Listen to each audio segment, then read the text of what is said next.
welcome to my YouTube channel, and today is Sunday. So pag Sunday talagang lumalabas kami, lakas ng hangin, lumalabas kami mag-asawa. And ito, malapit talaga kami sa dagat. So yan, nakikita nyo is yan yung aking mga mga barko. Joke! Hindi, kasi dito is talagang malapit kami sa dagat. So lahat ng nangingisda dito sa place namin is talagang fresh ang mga isda. Kaya pag sa umaga pa lang, mamamalengke ako, pupunta na ako doon sa pag nahuli ng yung mga isda ng mga 4 o'clock in the morning, 7 o'clock, 8 o'clock, pupunta na ako, abag-aabag na ako ng mga isdang mga sariwa. So, dito talaga sa Ibaraki, yung talagang, sabi na talaga daw, fresh lahat. Fresh ang mga prutas, fresh ang mga isda, at saka ang mga, hindi kami masyadong polluted. So, from to my place to Tokyo is stay 1 hour and a half. So, para itong San Pablo to Manila, para kaming nasa Laguna. So, fresh ang hangin, fresh ng pagkain. At yun nga lang, medyo delikado kami kasi nga malapit kami sa dagat. So, kapag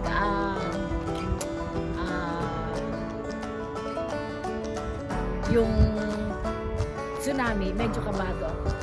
So now, nakikita nyo kung gaano kalapit sa dagat, and doon yung bahay ko sa taas. So, see you later. Mamaya uli. Na-lunch muna kami ni Papsing. At ako yung nagugutom. Okay. Baboos!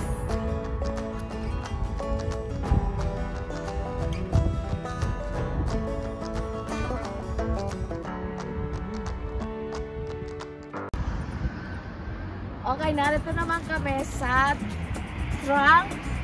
Hindi ko alam kung anong tawag dito sa Pilipinas but ito yung mga lagayan ng mga nirerentahan namin to. Lagayan ng iba pang gamit kasi hindi nga magkasya doon sa bahay namin. So halika, tara, checkin natin kung yung mga gamit kasi na nakalagay dito is yung gamit pa nung anak ko nung nasa Tokyo siya. Yung mga sopa niya, yung mga washing machine niya, ayoko naman dalhin to sa bahay namin, kaya dito kami nagrenta ng place para doon yung ilagay yung mga gamit niya.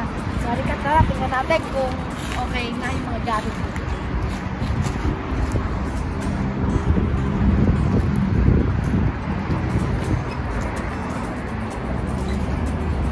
So ngayon, dito namin lalagay ito kasi baka kasi anong tawag doon sa atin, magkaanay, or baka meron ng mga mabulok-bulok at saka magkaamoy. So lalagyan namin siya nito. Tsaka may sarili kaming number na pwede sa bulsa.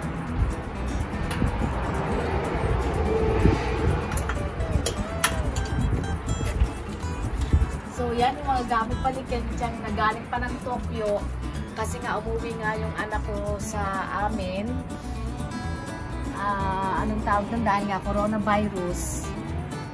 Dahil coronavirus ay pinauwi muna nung opisina nila, nasa bahay daw trabaho. So yung gamit palikid dyan galing pa siya sa Tokyo.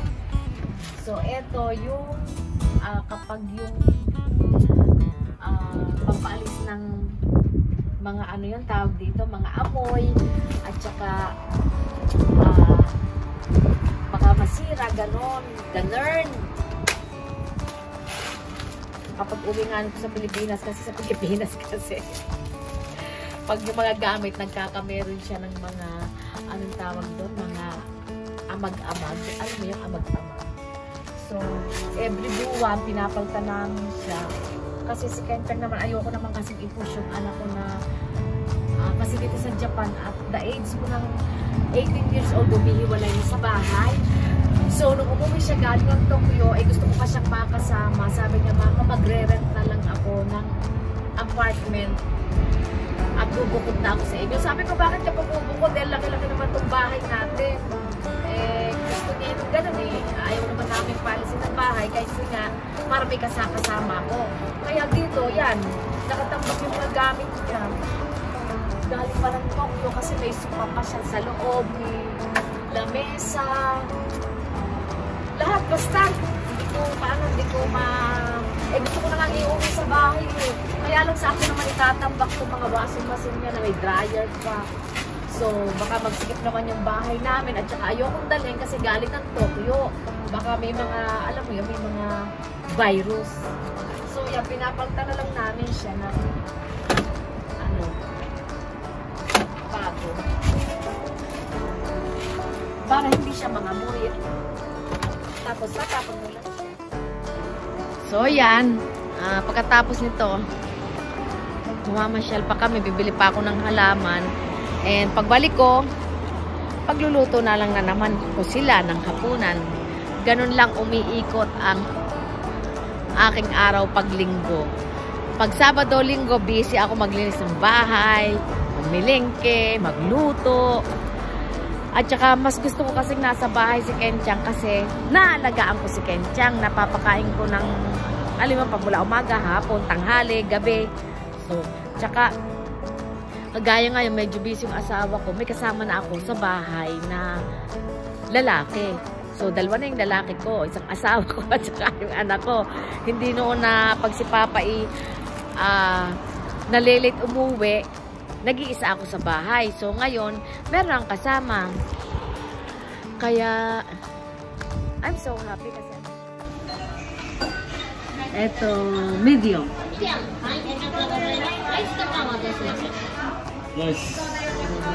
Rice to pan. Rice to pan. Rice.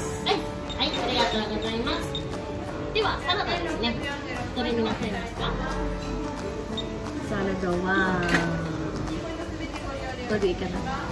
こちらで。はい。そうですね。こちらは単品のサラダになるので、サラダバーあちらをご利用いただくことができないですね。サラダバーに。サラダバーに出せますか。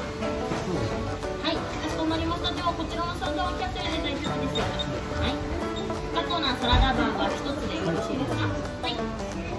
その他ドリンクバーも一緒にいかがでしょうか。かしこまりました。では。席のご予約などはされてなかったですかね。はい、失礼いたしました。ではご注文繰り返します。創業ステーキ 140g ミディアムライスで2つ、サラダバーガー1つで。加熱することで甘みが高いしになります。宮野からこちらでおかけしてよろしいですか。はい、かしこまりました。宮野からおかけいたします。失礼いたします。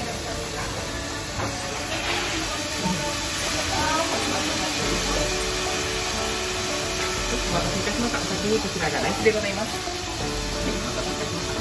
失礼いたします。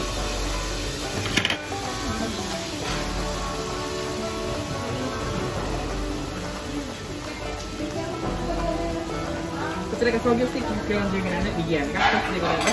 鉄板型には少なくなりますが、気をつけてくださいませ。失礼いたします。こちらのお肉ペレットで中まで火を通して召し上がりくださいませ。失礼いたします。ご注文表で全てはそれでしょうか。はい、かしこまりました。次はこちらに失礼いたします。ソースとライスのおかわりあちらのマーコーナーにございますのでご利用くださいませ。ゆっくりお召し上がりくださいませ。失礼いたします。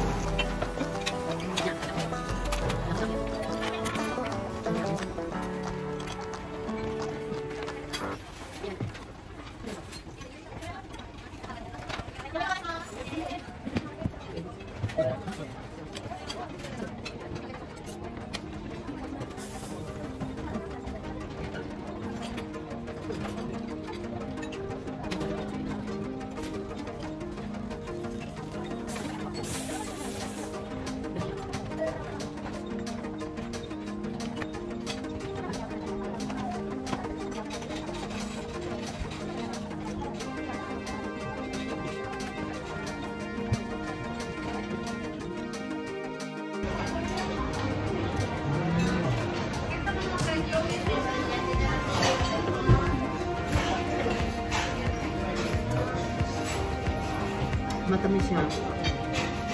Pero hindi pa gaya ng ice cream sa Pilipinas. Super tamis. Ito is yung ano ba yun? Kamote. Kamote sa akin.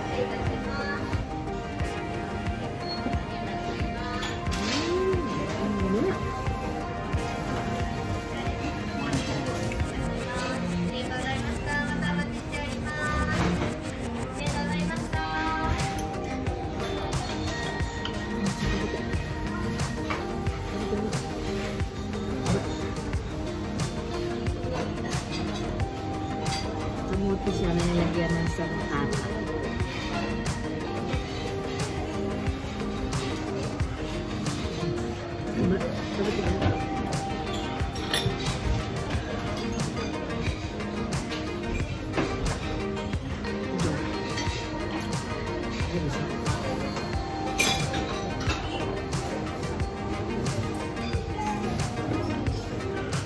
So ito, kumain na kami ngayon mamaya.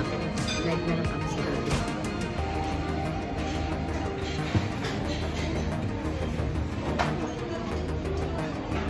Tapos ito, ice cream na mainit.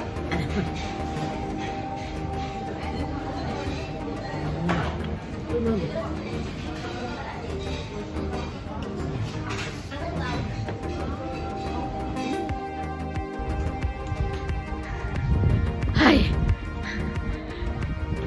Nabusog na naman ako. Diyan kami kumain sa Steaky. Itong masama eh. Itong masama. Kapag nabusog ako. Kapag nabusog ako, na kailangan ang init naman. Ang lamig-lamig sa loob. Tapos, buti na lang hindi ako nag-jacket ng sobrang makapal. Kasi hindi pa naman ganun kadamig. Tapos ngayon, pupunta kami ng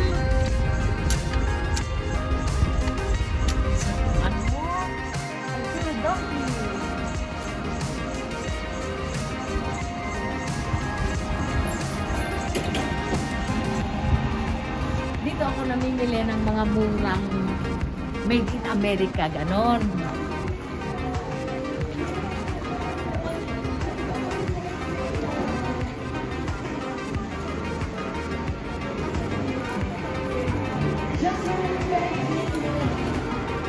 Mura kasi dito kasi yung iba galing ng Amerika tapos nakasil dito.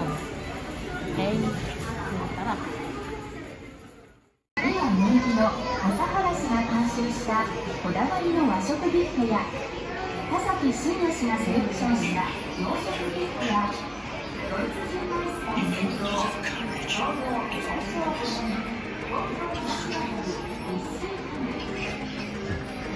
tingnan mo, ang mura ng Prada. Ichimang Sansen Kyusen yen. Say! Prada siya eh. Made in USA. Guess siya pero made in USA. Dito ka kasi makakatingin ng makakamura ng galing ng Amerika.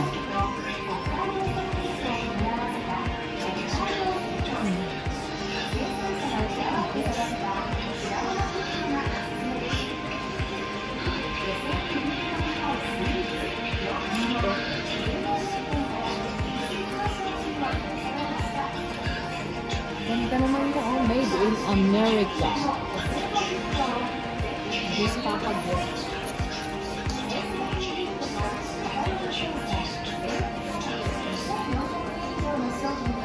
This is jam.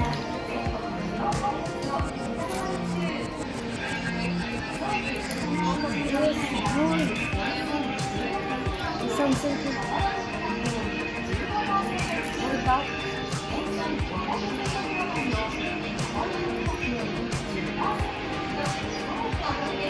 Corn puff.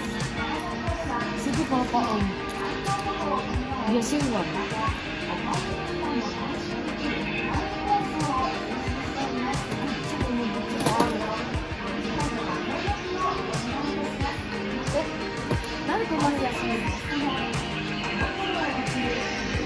ko na yun kasi.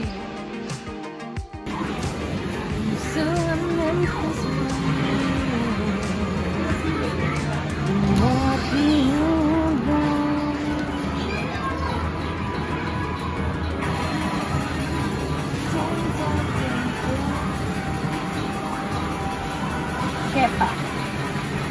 Kepa USA 23 papagpapag